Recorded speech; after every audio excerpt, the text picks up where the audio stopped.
और इस सब के बीच शुमाल मशरक़ी दिल्ली के मौजपुर और ब्रह्मपुरी में आज भी पथराव के वाक़यात देखने में आए। शुमाल मशरक़ी दिल्ली में शहरियत कानून के खिलाफ और मुवाफ़क़त में हुई झड़प में अब तक 5 अमवात हो चुकी हैं।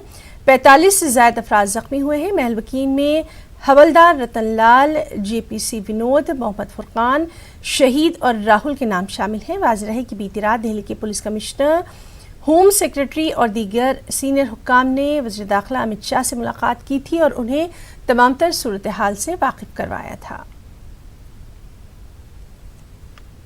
आप बताइए, जो लोग पथराव कर रहे हैं वो युवा हैं, आप भी युवा हैं, कैसा मैसेज देना चाहेंगे? आखिर क्यों हो रहा है ये और क्यों भड़काया जा रहा है एक दूसरे को? ये भड़काया सिर्फ एक बयान की वजह से गया है, जो है कपिल मिश्रा।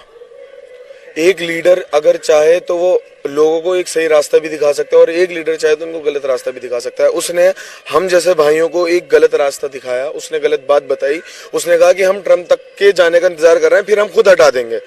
और उनके साथ DCP साहब खड़े हुए थे, उन्होंने उनको कुछ नहीं बोला, ना उसके पास कोई जवाब रहा। वो उसने इतना हेट स्पीच दी, उनके पास उसको तभी अरेस्ट करना चाहिए था। उससे पहले वो कितनी गलत बातें बोला जब इलेक्शंस के टाइम थे कि पाकिस्तान और हिंदुस्तान के इलेक्शन हो रहे हैं। BJP सरकार को ये चीजें नहीं दिख रही हैं। हमारे 4 भाई मर गए। कुछ नेता भड़काऊ भाषण देते हैं और अवाम उन नेता के भाषणों पर चल पड़ती है। हाँ, BJP के हैं ये जो ये भड़काऊ भाषण दिए जा रहे हैं और हमें इस चीज की सजा भुगतनी पड़ रही है।